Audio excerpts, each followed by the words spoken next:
ça passer ici. On voit, bien, c'est d'ailleurs la cédrière qui est un des systèmes les moins perturbés par l'homme sur le territoire de la réserve ici. Ces arbres-là, c'est difficile on ne connaît pas trop leur âge, il faudrait les sonder, mais je mettrais que c'est des arbres qui ont facilement une centaine d'années malgré leur relativement petite taille. Puis on voit qu'il y en a plusieurs qui sont complètement courbés.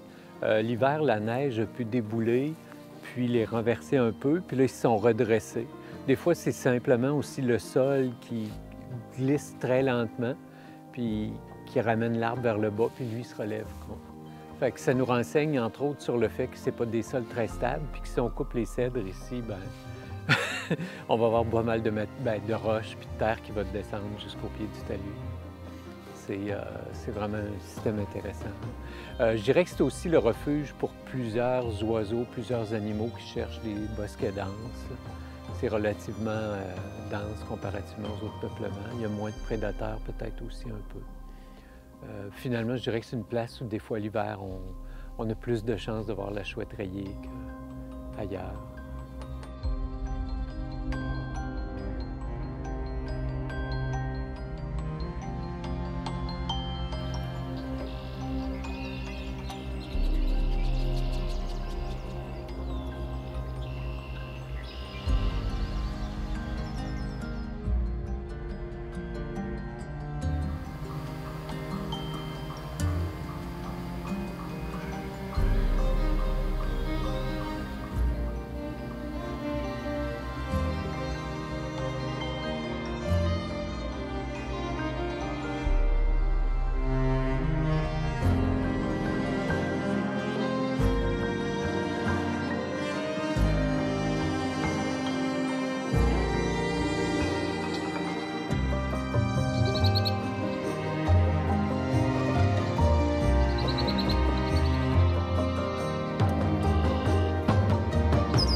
Bon, on est maintenant au marais.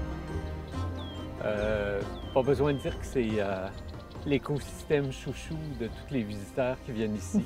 C'est pas pour rien qu'on appelle cette réserve-ci la réserve du marais Léon Provencher.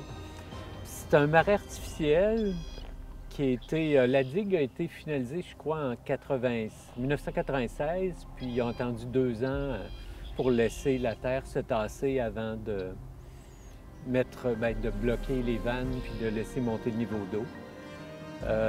Ça nous donne un beau marais. Là, présentement, d'ici, on a vu sur une assez grande superficie d'eau libre.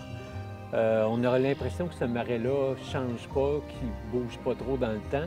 Mais d'un autre côté, mine de rien, la végétation ligneuse, les zones, les peupliers envahissent tranquillement le marais, rajoutent de la matière organique d'une année à l'autre, puis il se transformerait lentement si peut-être d'ici 30 ans on le retravaille pas. Bien, il va se remplir puis se transformer en marécage. Alors, c'est un milieu artificiel qui va demander de l'entretien comme bien d'autres choses, mais c'est un joyeux défi d'une certaine façon.